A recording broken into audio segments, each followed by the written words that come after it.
امام غزالی رحمۃ اللہ تعالیٰ علیہ فرماتے ہیں جب تو مخلص ہوتا ہے تو اللہ تیرے عمل کو قوت دے دیتا ہے۔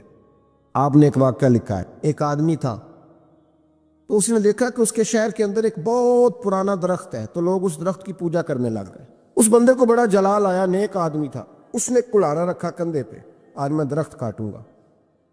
چلا گیا، جب پہنچا نا درخت کاٹنے کے لیے تو اس نے، ابھی وہ چوک میں تھا کہ ایک شخص ملا اسے، اس نے کہا میں نہیں کاٹنے دوں گا۔ کہا تو کون ہے؟ میں تو کاٹوں گا۔ کہا تو نہیں نہ کرتا اس کی پوجا، دنیا کرتی ہے، تجھے کیا لگے؟ معاذ اللہ، یہ بھی وسوسہ ہے نا، تجھے کیا لگے؟ اور ذرا بحث زیادہ ہوئی تو وہ سمجھ گیا کہ یہ شیطان ہے مجھے منع کرنے والا۔ اب اس نے کیا کیا؟ میں نہیں کاٹنے دیتا۔ کہا نہیں میں کاٹوں گا۔ بار بار دل سے خیال آتا کہ یہ شیطان لگتا ہے، لیکن وہ انسانی شکل میں تھا، بات واضح نہ ہو سکی، بحث ہو گئی، یہاں تک کہ تلخی ہوئی، تلخی آگے بڑھی تو ہاتھا پائی ہوئی۔ اس نیک آدمی نے الٹے ہاتھ سے اس شیطان کو پکڑا اور زمین پر پٹخ مارا، بچھاڑ دیا، اور کلہاڑی لے کے کہنے لگا پہلے تیرا گلا کاٹوں گا پھر درخت کاٹوں گا۔ امام غزالی کہتے ہیں کہ وہ شیطان انسانی شکل میں اندر سے بولا، کہنے لگا اگر تو مجھے چھوڑ دے تو تیرا ایک فائدہ کر دیتا ہوں۔ اس نے کہا وہ کیا؟ کہنے لگا 2 دینار، روز تجھے فجر کے وقت اٹھے گا تو تیرے سرانے ملا کریں گے 2 دینار، درخت کاٹ کے تجھے کیا ملے گا؟ تو اس طرح کر، اس سے غریبوں کی مدد بھی کرنا، کھانا بھی، کوئی انسٹیٹیوٹ، کوئی ادارہ، کوئی جامعہ بھی بنا لینا۔ ہمیں چھیڑ کے درخت کاٹ کے، یہ بہت سارے لوگوں پہ حکومتیں ایسا کرتی ہیں، یہ مشورے دیتے ہیں مولانا آپ حکومت کے مسئلے میں نہ آئیں، آپ فنڈ لیں، آپ فلانا کام کریں، ادارہ بڑا کریں، آپ کو کیا لگے؟ اور یہ بھی ایک ترتیب ہوتی ہے۔ آپ اور بہت سارے لوگ مشورہ دیتے ہیں جی ٹھیک ہے دین کا کام زیادہ ہوگا، ادارے زیادہ بنیں گے، بچے زیادہ پڑھیں گے، لیکن دین کا مزاج یہ ہے کہ جو غلط بات کرے اسے روکا بھی جائے اور ٹوکا بھی جائے، اسے سمجھایا بھی جائے، یہ مزاج ہے دین۔ اس بندے کے اندر لالچ بیدار ہوگا، اس نے کہا بات تو ٹھیک ہے، اور پھر اندر نیا وسوسہ آیا کہ درخت کاٹ دوں گا تو بندے کل کسی اور کو پوجنے لگ جائیں گے، تو پیسوں کا فائدہ، غریبوں کی مدد ہوگی، فلاں نیکی ہوگی، فلاں خیر ہوگا، فلاں ویلفیئر ایسوسیشن بن جائے گی۔ گھر جا کے واپس چلا گیا، چھوڑ دیا، درخت کاٹنے کا ارادہ ختم۔ واپس گیا نا گھر، رات کو سویا، سویرے اٹھا تو 2 دینار پڑے تھے، بڑا راضی ہوا، کچھ کھایا، کچھ کھلایا، کچھ رکھا، کچھ بانٹا۔ اگلے دن پھر اٹھا تو پھر 2 دینار پڑے تھے، کچھ کھایا، کچھ کھلایا، کچھ بانٹا، کچھ لوگوں میں تقسیم کیا۔ 5-6 دن تو پیسے آتے رہے، 7ویں دن اٹھا تو کوئی شے نہیں تھی، 8ویں دن پھر کوئی نہیں تھی، 9ویں دن پھر کوئی شے نہیں۔ اب پھر کلاڑا اٹھا لیا، میں درخت کاٹوں گا۔ پھر چوک میں گیا، پھر شیطان انسانی شکل میں، اب پھر گفتگو ہوئی، میں کاٹوں گا۔ اس نے کہا اب نہیں تو کاٹ سکتا، میں لڑوں گا۔ کہا تو اب لڑ بھی نہیں سکتا۔ اب جب گتھم گتھا ہوئے، ہاتھا پائی ہوئے، جھگڑا ہوا، تو شیطان نے پکڑ کے نہ الٹے ہاتھ سے زمین پہ دے مارا، 2-3 تھپڑ اس شخص کے ہاتھ پہ دیے، کلاڑا چھین، چل دوڑ جا۔ اب وہ کہنے لگا سچ بتا تو ہے کون؟ کہنے لگا میں شیطان ہوں۔ تو کہا ابھی 1 ہفتہ پہلے میں نے تجھے بچھاڑ دیا تھا، آج تو طاقت کہاں سے لایا؟ اس نے کہا میری طاقت اتنی ہے، تیری ختم ہو گئی ہے، میرے اندر قوت اتنی ہے، تیرے اندر ختم ہو گئی۔ کہا کیوں؟ تو شیطان کہنے لگا جب تو 1 ہفتہ پہلے آیا تھا تو رضا الہی کے لیے آیا تھا، آج تو اس لیے آیا ہے، اس لیے آج تو آیا ہے کہ تجھے 2 دینار نہیں ملے۔ آج تیری جنگ دیناروں کی ہے، آج تیرا رٹا دیناروں کا امت مسلمہ کے ساتھ، اس لیے خدائی طاقتیں معاذ اللہ روٹھ گئی ہیں کہ ان کا رٹا دیناروں کا ہے، ان کا جھگڑا دیناروں کا ہے۔ صحابہ کرام علیہم رضوان کے رٹے دیناروں کے نہیں تھے، وہ دین کے ساتھ مخلص تھے، تو جس میدان میں نعرہ لگاتے تھے اللہ کی مدد ان کے شامل حال ہو جاتی۔ انہیں کہیں پسپائی نظر، میرے جیسے خطیب روزانہ تقریریں کرتے ہیں، سالوں بیت گئے، انقلاب نہیں۔ کیوں؟ اس لیے کہ رٹا جب تک ذات کا ہوتا ہے انقلاب نہیں آتا، جب ذات الہی اور رضا الہی سامنے ہوتی ہے، پھر اس میں اخلاص ہوتا ہے، تو پھر اس کی تاثیر ہوتی ہے، پھر اثر بن کے جملے دلوں میں اتر ہے۔ اس لیے حضور نے فرمایا ہے کہ اللہ نہ تمہاری جیب دیکھتا ہے نہ چہرہ دیکھتا ہے، وَلَٰكِن يَنْظُرُ إِلَىٰ قُلُوبِكُمْ، وہ جب دیکھتا ہے تمہارے دل دیکھتا ہے۔ جب انسان راضی بالرضا رہنے لگتا ہے نا، پھر وہ ہر روز نماز پڑھ کے تکلیف نہیں اسے ہوتی، پھر روز درود شریف پڑھ کے وہ یہ نہیں کہتا کہ چلو 2-4 چھٹیاں بھی کر لو، پھر روزانہ تلاوت کر کے اسے کہیں دقت محسوس نہیں ہوتی، چونکہ اب وہ چاہتا ہے کہ جس حال میں میرا رب رسول مجھے رکھیں گے، جو حکم دیں گے، میں نے اس سے کوئی تنگی محسوس نہیں کرنی، میں نے اس کے مطابق چلنا۔ اور قرآن مجید نے ایک نیا انداز اختیار کیا سورہ مائدہ کے اندر، اس کی آیت نمبر 119 ہے۔ اللہ کریم نے فرمایا رضی اللہ عنہم ورضوا عنہ، صحابہ کی بات ہو رہی ہے، فرمایا وہ اللہ سے راضی ہے اور اللہ ان سے راضی ہے۔ حضرت سیدنا موسیٰ علیہ السلام نے عرض کی کوہ طور پہ جا کے، مولا میری قوم پوچھتی ہے کہ کوئی ایسا کام بتا جو ہم کریں تو ہم سے راضی ہو جائے۔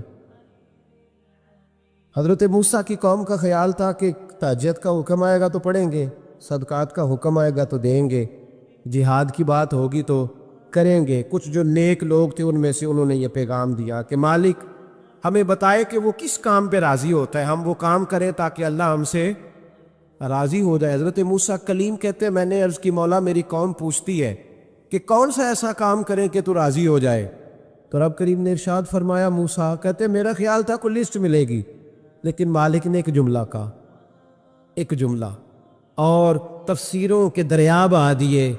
عرش کے مالک نے فرمایا موسیٰ ان سے کہو جا کے کہ وہ مجھ سے راضی ہو جائے، میں ان سے راضی ہو جاؤں گا، مجھ سے راضی ہو جائے۔ بندے اللہ سے راضی ہی نہیں راضی ہوتے۔ امام غزالی سے کسی نے پوچھا تھا، امام غزالی سے، کہ حضور اللہ کا بندے سے راضی ہونا کمال ہے یا بندے کا اللہ سے راضی ہونا کمال ہے؟ تو امام غزالی مسکرائے، فرمانے لگے رب تو بڑا ہی مہربان ہے، وہ تو بڑی جلدی راضی ہو جاتا ہے، وہ تو مسجد میں آ کے توبہ کرے تو اللہ راضی، کسی یتیم کے سر پہ ہاتھ پھیرو تو اللہ راضی، وہ تو کسی اندھے کو رستہ دکھایا تو اللہ راضی ہو گیا، وہ تو طوائف نے کتے کو پانی پلایا تو اللہ۔ امام صاحب فرمانے لگے یہ بندہ ہے جو اللہ سے راضی نہیں ہوتا، جس کے پاس اولاد نہیں وہ کہتا ہے چلو ایک بیٹی مل جائے تو میں راضی ہوں، بیٹی مل گئی تو کہتا اب ایک بیٹا بھی ملے تو پھر راضی ہوں، پھر کہتا ہے یہ دونوں اچھی تعلیم حاصل کر لیں تو پھر میں راضی ہوں، پھر کہتا ہے یہ بہت زیادہ پیسے کمائے تو پھر میں راضی ہوں۔ بہرحال راضی ہوتا، لیکن جو راضی ہو جاتا ہے نا، اللہ اکبر، جو اللہ سے راضی، سکھ ہی بڑا رہتا ہے، سکون میں بڑا رہتا ہے، مطمئن بڑا رہتا ہے، جو سمجھ لیتا ہے نا کہ جو میرے رب نے بہتر سمجھا وہ میرے اللہ نے مجھے۔ میں کبھی کبھی سوچتا ہوں کہ یار حضرت بلال حبشی نے کوئی عہدہ نہیں مانگا ساری زندگی، انہوں نے نہیں کہا مجھے بھی ایک صوبے کا گورنر بناؤ میری بھی خدمات ہے، مجھے بھی وزیر خزانہ بناؤ میرا بھی کچھ بنتا ہے۔ ایک دفعہ نہیں کہا سیدنا بلال حبشی رضی اللہ تعالیٰ عنہ نے کہ میری بھی کوئی ڈیوٹی ایسی ہونی چاہیے کہ مجھے چلو سپہ سالار ہی بنا دیا جائے۔ ساری زندگی مسجد میں جھاڑو دیا تو اسی پہ راضی رہے، ساری زندگی محبوب کے مہمانوں کا لنگر پکایا تو اسی پہ راضی رہے، ساری زندگی میرے محبوب علیہ السلام کے بچوں کی نوکری کی تو اسی پہ راضی رہے، راضی بالرضا رہے۔ حدیث پاک سنیے، نبی پاک علیہ السلام نے ایک دن صحابہ سے پوچھا کہ تم کیا سمجھتے ہو، اپنے دل کو جب پوچھتے ہو، دل پہ توجہ کرتے ہو تو کیا جانتے ہو؟ تو صحابہ عرض کرنے لگے یا رسول اللہ جب ہم اپنے دل پہ توجہ کرتے ہیں تو ہم سمجھتے ہیں کہ اللہ نے ہمیں ایمان عطا فرمایا ہے۔ تو حضور نے فرمایا تمہارے ایمان کی دلیل کیا ہے؟ ایمان کی کوئی دلیل بھی تو ہوتی ہے نا، ہمارے زمانے میں تو کوئی دلیل نہیں، نماز نہیں پڑھتا پھر بھی میں مسلمان ہوں، روزہ نہیں رکھتا پھر بھی مسلمان، جھوٹ صبح سے شام تک، کہتا خبردار کسی نے مجھے ذرا بھی بات کی سب سے بڑا مسلمان میں ہی ہوں، بددیانتی، دھوکہ، فریب، فرار، لیکن خبردار کسی نے کوئی بات کی سب سے بڑا مفتی میں ہی ہوں۔ جرم سارے پائے جاتے، دلیل کیا ہے بھائی؟ اگر دیکھیں نا، اگر درخت ہے تو دلیل یہ ہے کہ پھل بھی ہے، شاخیں بھی ہیں، لیکن تو صاحب ایمان ہے تو دلیل کیا ہے؟ تو نبی پاک صلی اللہ علیہ وسلم نے صحابہ سے پوچھا کہ تم ایماندار ہو تو دلیل دو۔ تو بڑے خوبصورت تھے میرے محبوب کے تیار کردہ لوگ، عرض کرنے لگے یا رسول اللہ ایمان کی دلیل یہ ہے کہ اگر اللہ ہمیں نعمت دیتا ہے تو ہم شکر ادا کرتے، اگر کبھی مصیبت آتی ہے تو ہم صبر کرتے ہیں، اور یا رسول اللہ ہم اپنے رب کے ہر فیصلے پر راضی رہتے، ہم اپنے اللہ کے ہر فیصلے پر۔ اب حضور نے رزلٹ کا اعلان کیا تو میرے محبوب فرمانے لگے پھر سنو میں گواہی دیتا ہوں واقعی اللہ نے تمہیں دولت ایمان عطا فرمائی ہوئی، پھر واقعی اللہ نے تمہیں دولت ہے، اگر تم اپنے رب پر راضی ہو، اگر تم راضی ہو اس کام پر جس پہ اللہ نے تمہیں رکھا ہوا ہے، اگر تمہیں کسی کو دیکھ کر تکلیف نہیں ہوتی، اگر تم نہ حسد میں جلتے ہو، نہ بغض میں، نہ کینے میں، نہ تکبر میں، نہ احساس کمتری کا شکار ہوتے، اگر تم راضی رہتے ہو کہ میرے مالک نے بہترین زندگی مجھے دی، پھر اس کا مطلب یہ ہے کہ تم صاحب ایمان ہو۔ ہمارے زمانے میں لوگوں کی وہ تکلیفیں، صبر نہیں ہے، سکون نہیں ہے، بے چینی سی ہے، بے قراری سی ہے، معاشرے میں ایک عجیب سی ہلچل ہے۔ ہر آدمی سمجھتا ہے کہ وہ سامنے والا جو شخص ہے نا وہ بڑا سکھی ہے اور میں بڑی تکلیف میں ہوں۔ میں رات اپنے پیر بھائیوں کو سمجھا رہا تھا، میں کہہ رہا تھا یاد رکھنا جس آدمی کا عہدہ بڑا ہوتا ہے نا اس کا زخم بھی بڑا گہرا ہوتا ہے، اس کا زخم بھی بڑا، ہاں وہ کسی شاعر نے، شعر اردو کا ہے اور تھوڑا وقی تھا شاعر بھی، تو بات بھی اس کی تھوڑی وقی ہے، چلیں آپ سیانے لوگ ہیں آپ کی سمجھ میں آ ہی جائے گی۔ اس نے کہا تھا کہ ہجوم غم میں بھی توہین نے ضبط غم نہ ہوئی، ہجوم غم میں بھی توہین نے ضبط غم نہ ہوئی، ہم اس احتیاط سے روئے کہ آنکھ نم نہ ہوئی۔ لوگوں کو نہیں پتہ چلا کہ ہم رو رہے ہیں، ہم نے واہ ویلا کر کے دنیا، ہم اس احتیاط سے روئے کہ ہماری آنکھ نم نہ ہوئی۔ ہم نے واہ ویلا کر کے نہیں بتایا کہ بڑی دقت میں، ہم نے اپنے آپ کو محفوظ رکھا، ضبط میں رکھا، حوصلے میں رکھا، اللہ کی رضا پہ راضی رہے، اپنے آپ کو اپنے رب کی رضا پر۔ میرے نبی پاک صلی اللہ تعالی علیہ وسلم نے فرمایا کہ قیامت کے دن میری امت کا ایک گروہ ایسا ہوگا جسے اللہ تبارک و تعالیٰ اس طرح جنت میں پہنچا دے گا جیسے کوئی بندہ اڑ کے جنت میں چلا جاتا ہے۔ وہ جب جنت میں پہنچیں گے نا تو فرشتے ان سے پوچھیں گے تم نے حساب دیا؟ کہیں گے ہمیں تو پتہ ہی نہیں حساب کیا ہے۔ پل صراط سے گزرے، کہیں گے خبر ہی نہیں پل صراط کہاں ہے، تو یہاں کیسے آ گئے؟ کہیں گے اللہ کے فضل سے، اللہ کے فضل سے۔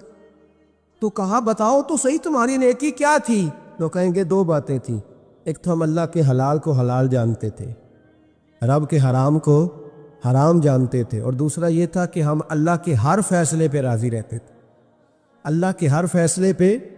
تو جو رب کریم کی رضا پہ راضی رہے پھر اسے کسی حساب کتاب کا سامنا نہیں کرنا پڑے گا، پھر اسے پل صراط کی دشوار گزار گھاٹیوں کا سامنا نہیں کرنا پڑے گا۔ شرط یہ ہے کہ وہ اللہ کی رضا پہ راضی رہے، وہ اللہ کے فیصلے کو بصیر و چشم مانے، وہ عاجزی اور انکساری کے ساتھ گردن جھکا دے اپنے مالک کے فیصلوں پر، جھکا دے۔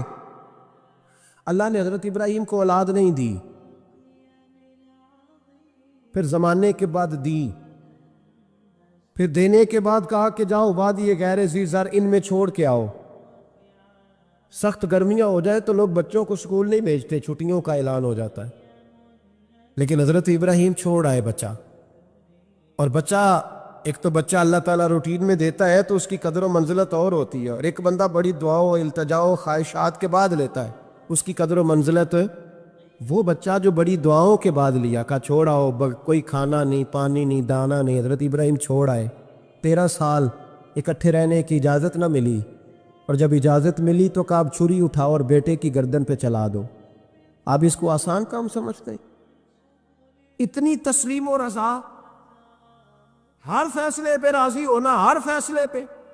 یہاں ہمارا حال یہ ہے کہ 2 منٹ کے لیے تکلیف آتی ہے تو لوگ واہ ویلا کرتے، شور بچاتے، کفر بولتے۔ ہر آدمی آپ اس کو ٹٹول کے دیکھے تو کہتا ہے سب سے تکلیف میں ہی ہوں۔ کس سولی پہ لٹکے ہوئے ہم؟ آخر کون سا معاشرے کا ایسا دکھ ہے جو صرف ہمارے پاس ہی آ گیا؟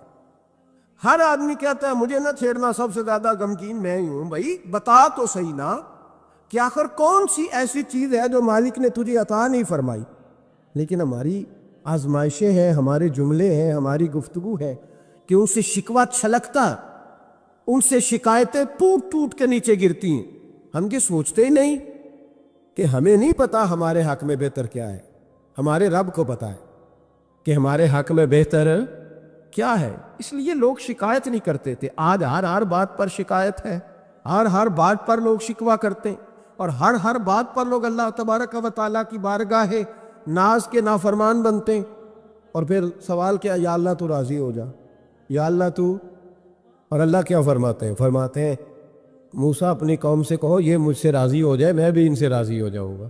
حضرت رابعہ بصری رحمۃ اللہ تعالیٰ علیہ نا طبقہ صوفیاء میں ایک بڑی منفرد حیثیت رکھتی ہیں۔ علیحدہ ایک مقام ہے، اور ان کی زندگی بتاتی ہے کہ اللہ کی معرفت اور رب تبارک و تعالیٰ کا قرب صرف مرد کے لیے خاص نہیں، اگر عورت بھی توجہ کرے تو اللہ اسے بھی خزانے کھول کے عطا فرماتا ہے، اسے بھی اللہ خزانے کھول۔ حضرت رابعہ بصری اکثر نہ اولیاء اللہ کی مجالس میں جا کے بیٹھتی تھی، بیٹھتی پردے کے اندر تھی لیکن بیٹھا کرتی تھی۔ جو لوگ اس رستے کے مسافر ہوتے ہیں وہ بات کو سمجھتے ہیں کہ یہ گہرا معاملہ ہوتا ہے، کسی جگہ سے کوئی ایسی چیز ملتی ہے جس کو فوری طور پر طبیعت اور نفس قبول نہیں کرتا، لیکن جو صوفیاء ہوتے ہیں نا، سالکین طریقت، معرفت کے رستے کے مسافر، وہ چونکہ مسافر ہوتے ہیں تو انہیں جو بندہ بھی منزل کا رستہ بتاتا ہے وہ اس کی بات غور سے سنتے ہیں، اعتراضات نہیں کرتے، شکوے نہیں کرتے، بن کے نہیں بیٹھ جاتے۔ ہمارے زمانے میں مسافر نہیں ہیں طریقت کے، ہمارے زمانے میں یہاں مرید کامل ہیں، یہاں پھر پیر ہیں جو مطلق العنان ہے، جن کے سامنے جو سوال ہی نہیں پیدا ہوتا کسی اور کی بھی سنے، ممکن نہیں۔ حضرت رابعہ بصری بیٹھی تھی۔ حضرت سفیان ثوری بہت بڑا نام ہے، یہ وہ شخصیت ہے کہ جب جایا کرتے تھے تو اولیاء اللہ کھڑے ہو کے ان کا استقبال کرتے۔ بغداد میں اتنا بڑا درجہ تھا ان کا۔ حضرت جعفر بن سلیمان بھی بیٹھے تھے، سفیان ثوری بھی بیٹھے تھے۔ تو حضرت سفیان ثوری دعا مانگنے لگے، جناب رابعہ بصری پردے کے اندر بیٹھی ہوئی تھی، دعا مانگنے لگے، اے اللہ مجھ سے راضی ہو جا، اے اللہ مجھ سے راضی ہو جا، اے اللہ مجھ سے۔ دیر تک دعا مانگتے رہے تو بی بی صاحبہ، مائی صاحبہ اندر سے بول پڑی ناراض ہو کے، کہنے لگی بس کر سفیان، کیا دعا مانگ رہا ہے تو، کب سے میں سن رہی ہوں، بس کر۔ کیا ہوا، تو کیوں ناراض ہوتی ہے؟ فرمانے لگی سفیان تو نے ایک بار بھی کہا، میں نے برداشت کیا، دوسری بار بھی کہا، بتائیے دعا ٹھیک ہے کہ نہیں ان کی؟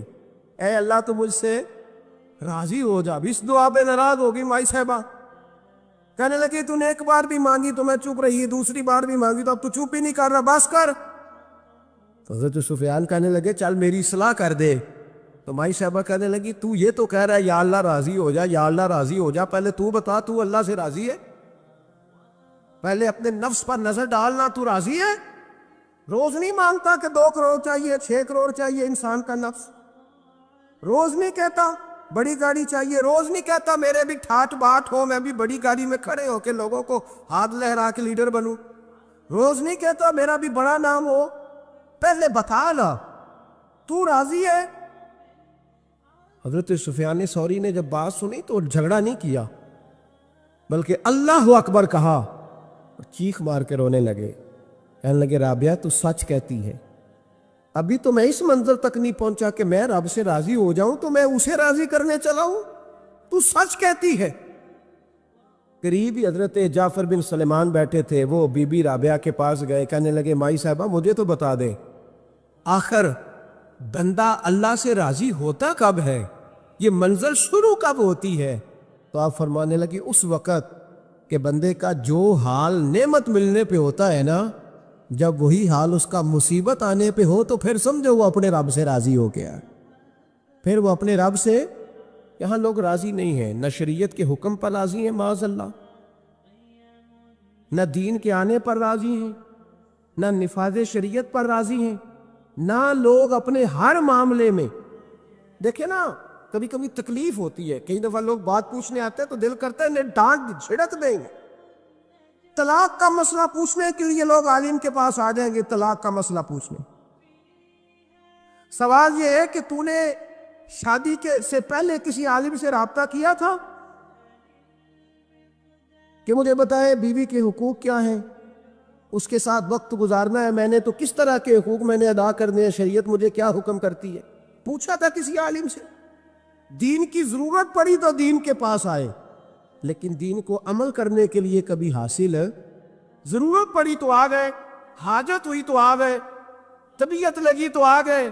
میں درجنوں بار کہہ چکا ہوں کہ جب کسی آدمی کے پاس لاکھوں روپیہ ہوتا ہے تو کسی پیر کے پاس نہیں جاتا کہ حضرت صاحب بڑے پیسے ہیں بتائیں شکر کیسے ادا کروں، لیکن جب ذرا دقت آتی ہے، حالات خراب ہوتے ہیں تو ہر پیر کا دروازہ کھٹکھٹاتا ہے، کہتا ہے کوئی تعویذ دے دے۔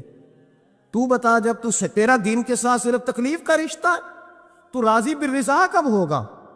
کب تو راضی ہوگا اپنے رب کے معاملات میں؟ کب تو راضی ہوگا؟ کئی دفعہ طبیعت میں تکلیف ہوتی، وہ حضرت صاحب حالات بڑے خراب ہوئے، پہلے آپ نے تعویذ دیا تھا تو صحیح ہو گیا، اب پھر خراب ہے، میں دوبارہ آ گیا، تو دل کرتا ہے ان سے کہنے سے کہ یار ہمارے ساتھ تمہارا رشتہ خراب حالاتوں کا ہی ہے، کبھی صحیح حالاتوں میں بھی آؤ نا، بڑے خوش حالات میں بھی آؤ کہ اب حالات بڑے اچھے ہیں، ہم حاضر ہیں، کوئی حکم کرے۔ خدا را راضی بالرضا رہنا سیکھے۔ انس بن مالک رضی اللہ تعالیٰ عنہ کہتے ہیں 10 سال حضور کی بارگاہ میں رہا، 10 سال، اور 10 سال میں نے حضور کے گھر میں نوکری کی۔ کہتے ہیں نبی پاک نے کبھی مجھے اف تک نہیں کہا۔ ہمارا اپنا بچہ جو ہوتا ہے نا بیٹا، اور 10 دنوں میں شاید سینکڑوں دفعہ سن لے یہ کیا کیا ہے وہ کیا، کہتے ہیں 10 سال حضور نے مجھے، کہتے ہیں میں نے ایک دن بڑا نقصان کر دیا، کوئی بڑی چیز مجھ سے ٹوٹ گئی، بڑا نقصان ہو گیا، تو فرماتے ہیں کہ نبی پاک صلی اللہ علیہ وسلم کی ایک زوجہ محترمہ مجھ پر جلال کرنے لگی، اور ان کا جلال بالکل بجا تھا، ان کا غصہ بالکل ٹھیک تھا، اس لیے کہ میں نے واقعی بڑا نقصان کیا تھا۔ کہتے ہیں وہ جب جلال کرنے لگی نا تو محبوب تشریف لائے، کیا ہوا؟ کہا یا رسول اللہ یہ دیکھیں اس نے کتنی بڑی چیز توڑ دی۔ تو کہتے ہیں اب میرا خیال تھا کہ یہاں سے بھی مجھے ڈانٹ پڑنی ہے اور پڑنی چاہیے بھی، اس لیے کہ میں نے آج بڑا نقصان کیا ہے۔ لیکن کہتے ہیں محبوب میرے قریب آئے اور میرے کندھے پہ ہاتھ رکھا، زوجہ جلال میں تھیں، تو محبوب نے کیا خوبصورت جملہ کہا، ساری سوچ ہی بدلتی، فرمانے لگے اس کو نہ ڈانٹ، اس چیز کا ٹوٹنا میرے رب کی رضا تھی تو چیز ٹوٹ گئی ہے، یہ میرے رب کی رضا تھی تو یہ چیز اب یہ غریب ہے، اس کا دل نہ توڑ، وہ ٹوٹ گیا، وہ جو ہونا تھا سو ہو گیا، اب چھوڑ، یہ میرے اللہ کی اس چیز کا اتنی دیر رہنا ہی ہمارے حق میں بہتر تھا، تو ٹوٹ گئی تو ختم۔ کہتے ہیں بڑا جلال تھا محبوب کی زوجہ کو، لیکن انہوں نے جب بات سنی تو پھر مصطفیٰ کریم کا گھرانہ، پھر حضور کی ازواج پاک، مومنوں کی مائیں، کہتے ہیں اسی وقت وہ بیٹھیں اور انہوں نے میری طرف بڑی شفقت کی نظروں سے دیکھا، اور ان کے غصے کو میں نے پیار میں بدلتے دیکھا۔ بھائی یاد رکھو اللہ کی رضا، پھر اس وقت 2-4 لاکھ کے لیے لوگوں کو ہارٹ اٹیک نہیں ہوتا، پھر 20-25 ہزار کے لیے بلڈ پریشر اپ ڈاؤن نہیں ہوتا جب بندہ اللہ کی رضا پہ راضی رہنے لگتا، پھر چھوٹی چھوٹی باتیں اس کے لیے سہانے روح نہیں بنتی، پھر ذرا ذرا سی بات اسے تکلیف نہیں دیتی، جب وہ اللہ تعالیٰ کی رضا پر راضی ہونے کا عادی ہو جاتا ہے تو پھر یہ چیزیں اس کے لیے باعث آزمائش۔ بنی اسرائیل میں ایک شخص تھا، امام غزالی رحمۃ اللہ علیہ فرماتے ہیں اس کا دل چاہا کہ پتہ تو کروں جنت میں میرا پڑوسی کون ہوگا، اس کو خواب میں بتایا گیا کہ فلاں بن فلاں تیرا جنت میں پڑوسی ہے۔ اب یہ بڑا عابد تھا، زاہد تھا، عبادت گزار تھا، پرہیزگار، بڑا نیک تھا، بڑا پرہیزگار۔ یہ سفر کر کے اس کے پاس گیا، اس کو جا کے کہنے لگا میں تیرا مہمان نہ بن جاؤں، 2-3 دن کا بن جاؤ۔ کہتے میں 3 دن اس کے ساتھ رہا، میں اس سے زیادہ نوافل پڑھتا تھا، زیادہ صدقات و خیرات کرتا تھا، زیادہ عبادات کرتا تھا، وہ تو میرے مقابلے میں کچھ بھی نہیں۔ 3 دن کے بعد میں آنے لگا تو میں نے اس کو کہا یار میں ایک مقصد کے لیے آیا تھا تیرے پاس۔ اس نے کہا بتائیے۔ میں نے کہا کہ میرا آنے کا مقصد یہ تھا کہ میں دیکھوں تو کون سی ایسی عبادت کرتا ہے کہ جنت میں تو میرا پڑوسی بنے گا، لیکن تیری عبادات ریاضت میں تکبر نہیں کرتا، لیکن میں نے کوئی خاص چیز دیکھی نہیں، کوئی خاص بات ہے تو مجھے بتا دے۔ تو بندہ کہنے لگا کوئی خاص بات نہیں، ہاں ایک چھوٹی سی عادت ہے میرے اندر، چھوٹی سی عادت۔ بڑے لوگ کبھی بھی اپنی باتوں کو بڑا نہیں سمجھتے، کہ ایک چھوٹی سی عادت ہے، کہ وہ کون سی؟ تو وہ کہنے لگا اگر شدید گرمی ہونا تو میں نے اپنے رب سے کبھی سردی نہیں مانگی، اور کبھی برف جمی ہونا گلیوں میں تو میں نے اپنے رب سے کبھی گرمی نہیں مانگی، میں سمجھتا ہوں میرا رب مجھے دیتا ہی وہ ہے جو میرے حق میں بڑا بہتر ہوتا ہے۔ یہ ایک میری چھوٹی سی عادت ہے کہ کڑاکے کی دھوپ میں نے کبھی مالک سے سائے کا سوال نہیں کیا، اور اگر تیز بارش ہو رہی ہو تو میں نے کبھی یہ نہیں کہا کہ بارش نہیں ہونی چاہیے تھی، کیا بنے گا فلاں چیز کا، میں سمجھتا ہوں جو بہتر تھا اللہ نے وہی دے دیا ہے تو میں مطمئن رہتا ہوں۔ تو عابد وہ نیک آدمی وہ اللہ کے ولی کہنے لگے اسے چھوٹی سی عادت نہ بتا، تیری یہ وہ عادت ہے جس کی وجہ سے رب تجھ سے راضی ہو گیا ہے، اللہ تجھ سے راضی ہے تیری اس عادت کی بنا پر۔ جب ہمارے مزاج میں یہ چیزیں آ جائیں گی نا کہ جو میرے حق میں بہتر تھا مالک نے مجھے وہ دے دیا ہے، پھر ہم ہر جگہ بیٹھنے کی تمنا نہیں کریں گے، پھر سامنے والے سے ہم حسد نہیں کریں گے، پھر ہم یہ نہیں چاہیں گے کہ اللہ کرے وہ مر جائے اور اس کی ہر چیز مجھے مل جائے، پھر ہمارا مزاج، پھر ہماری طبیعت یہ نہیں رہے، اللہ کی رضا پہ راضی رہے، مالک کے فیصلوں میں اپنے دل میں کوئی بوجھ محسوس نہ کریں، اپنی زندگی اللہ کے فیصلوں دیکھیں نا، جو ماں باپ اللہ نے بڑے اچھے سمجھے وہ ہمارے لیے پسند کیے، وہ اللہ نے ہمارے لیے جو اس نے ہمارے حق میں بڑے، جو بہن بھائی، اللہ کرے آپ کو سمجھ آئے، جو بہن بھائی اس نے ہمارے حق میں بڑے اچھے سمجھے وہی بہن بھائی اس نے ہمیں عطا کیے، جس بیوی کو اس نے ہمارے گھر کے گلشن میں بہتر سمجھا اس کو لا کے اس نے ہمارے آنگن میں بٹھایا، اور جو اولاد اس نے ہمارے لیے باعث افتخار سمجھی وہ اولاد اس نے ہمیں عطا فرمائی۔ حضرت نوح علیہ السلام کا بیٹا کافر ہو گیا، پر کسی جگہ انہوں نے شکوہ نہیں کیا کہ مالک یہ کافر کیوں ہوا، اللہ کے قبضے میں ہے نا، دل پھیر سکتا ہے نا، مقلب القلوب ہے، لیکن حضرت نوح نے دعا اللہ کی رضا پر راضی رہے، اپنا مزاج بدلے، تاکہ معاشرے میں یہ جو گھٹن ہے، یہ جو ٹینشن ہے، یہ جو جھگڑا ہے، یہ جو چھینا چھانی ہے، یہ جو ایک دوسرے پر لوگوں کی نظریں ترشی ہیں، یہ ختم ہو، سمجھیں کہ میرے حق میں جو بہتر تھا مالک نے وہ چیز مجھے عطا کر دی۔ میں اکثر کہتا ہوں اپنے دوستوں کو، میں کہتا ہوں مجھے ایسے لگتا ہے جو سب سے اچھے ماں باپ تھے وہ اللہ نے مجھے عطا فرمایا، اور جو سب سے بہترین اساتذہ تھے نا ان کا دروازہ اللہ نے مجھے عطا فرمایا، اور جس شیخ جس پیر کو اللہ نے سب سے زیادہ شان عطا فرمائی اس کا دروازہ اللہ نے مجھے دکھایا، اور اس کے بعد اتنے تابع دار شاگرد میں نے کسی کے نہیں دیکھے جتنے مجھے ملے، اور اتنے وفادار پیر بھائی اور مرید میں نے کسی کے نہیں دیکھے جتنے مجھے ملے۔ میں اس بات پر، اور میں بات اس لیے نہیں کر رہا، میں آپ کو دل کی گہرائی سے بات بتا رہا ہوں کہ یہ عنوان زندگی ہے، یہ روح زندگی ہے۔ میں کبھی کبھی بڑے ناز کے ساتھ سجدہ شکر ادا کرتا ہوں کہ ایک بہت بڑا خوش نصیب شخص ہوں۔ اب یہ بات صرف سوچنے کی ہے، 100 لوگوں میں سے اگر ان 2 پہ ہی بندہ غور کرے جو نافرمان ہے تو پھر زندگی آگے چل سکتی، تو 98 پر غور کیوں نہیں کرتا؟ تو 98 پر غور کیوں نہیں کرتا؟ اگر کسی شخص کے ساتھ تیرے 20 سال گزرے اور تو صرف اس ایک دن کو یاد رکھے جس دن میں اس نے تکلیف دی تھی، تو پھر یہ تیری زیادتی ہے۔ تو باقی ان دنوں کو کیوں نہیں یاد رکھتا جن دنوں میں اس کے تیرے ساتھ محبت والا معاملہ فرمایا، خدمت والا، راضی بالرضا کا مزاج بنائے۔ یہ مسلمان کے ایمان کا حسن ہے، یہ مسلمان کے کردار کا کمال ہے، یہ مسلمان کی سوچ کا بلند معیار ہے، یہ مسلمان کا اعلیٰ مقام ہے۔ حضرت عبداللہ ابن عمر کا بیٹا بیمار ہو گیا، بڑے پیارے ہوتے ہیں نا بیٹے، آپ بڑے پریشان تھے، شدید پریشان۔ صحابہ کہتے ہیں ہم نے آپ کو بڑی تکلیف میں دیکھا، کبھی اس حکیم کے پاس، کبھی اس حکیم کے پاس، کبھی اس جگہ، کبھی اس جگہ۔ کچھ دنوں کے بعد بیٹا انتقال کر گیا، لیکن کہتے ہیں جب ہم تعزیت کے لیے گئے تو ہم نے ان کے چہرے پر بہت ساری سکون کو، بہت ساری راحت کو دیکھا۔ بیٹا انتقال کر گیا، جب وہ بیمار تھا تو پریشان تھے، اب جب انتقال کر گیا تو سکون میں۔ تو کہتے ہم نے ان سے سوال کیا کہ حضور اس وقت آپ پریشان تھے، انتقال کے بعد تو لوگ زیادہ پریشان ہوتے ہیں، اب آپ سکون میں ہیں؟ تو آپ فرمانے لگے جب تک میری ڈیوٹی تھی میں پریشان تھا، خدمت کر رہا تھا، نوکری کر رہا تھا، اب میں اسے اس کے پاس چھوڑ آیا ہوں جو مجھ سے بہت زیادہ اس کا خیال رکھنے والا ہے، جو مجھ سے کئی ہزار گنا بڑھ کے اس پر توجہ کرنے والا ہے۔ اب مجھے پریشانی، اب میرا قریب مجھ سے کہیں بڑھ کر اس کا خیال رکھے گا، اسے سکون دے گا، اسے راحت دے گا، اور میں اپنے رب کے فیصلے پر بڑا راضی ہوں۔ اس نے جو بہتر سمجھا اس نے میرے حق میں وہ فیصلہ۔ حضرت ابن وقاص رضی اللہ تعالیٰ عنہ بڑے مستجاب الدعوات بزرگ تھے، مستجاب الدعوات۔ حضرت عبداللہ بن صائب رضی اللہ تعالیٰ عنہ فرماتے میں حج کرنے گیا تو میں طواف وداع کرنے گیا، حج کا آخری رکن ہوتا ہے، پس آتا ہے نا آفاقی حاجی تو طواف وداع کرتا۔ کہتے جب میں طواف وداع کرنے گیا تو طواف وداع کے موقع پر میں نے دیکھا کہ جتنا رش حجر اسود کے پاس ہے اتنا ہی حضرت ابن وقاص کے پاس بھی ہے۔ شاید سمجھ نہیں ہے یہ آپ کو میری بات۔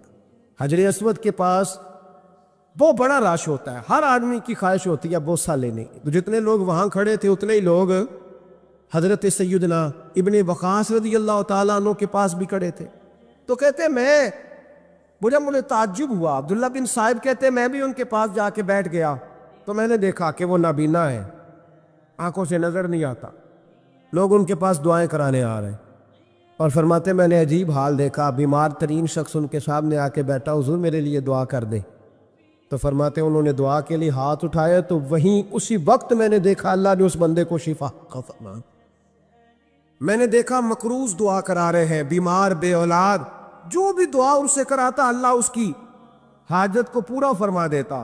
حضرت عبداللہ بن صائب کہتے ہیں میں شام تک بیٹھا رہا, ہر نماز کے بعد رش ہوتا, میں دیکھتا رہا.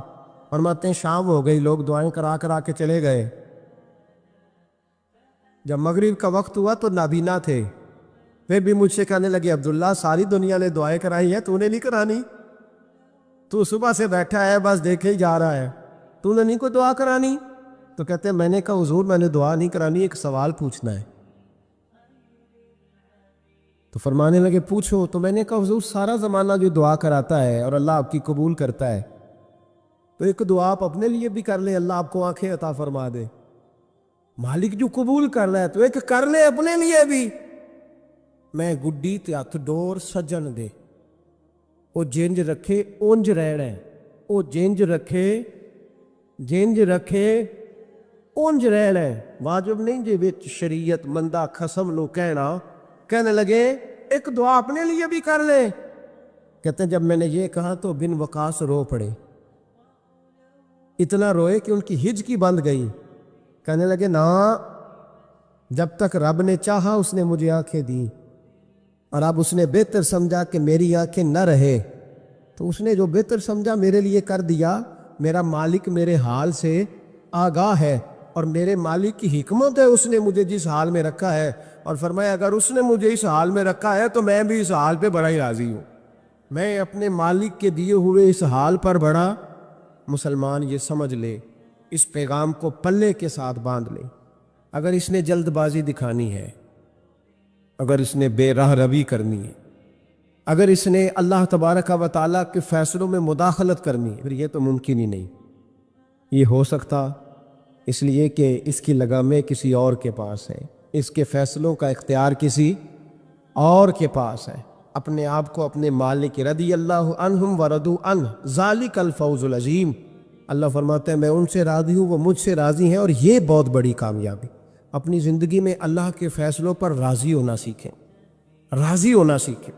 رب کریم کے فیصلوں پہ راضی ہونے کی عادت بنے گی تو ایمان مضبوط ہوگا, توکل مضبوط ہوگا, اللہ تبارک و تعالیٰ کی ذات پر بھروسہ مضبوط ہوگا, حضور کی غلامی میں پختگی آئے گی, شب و روز سکون کے ساتھ گزریں گے, زندگی اطمینان والی ہو جائے.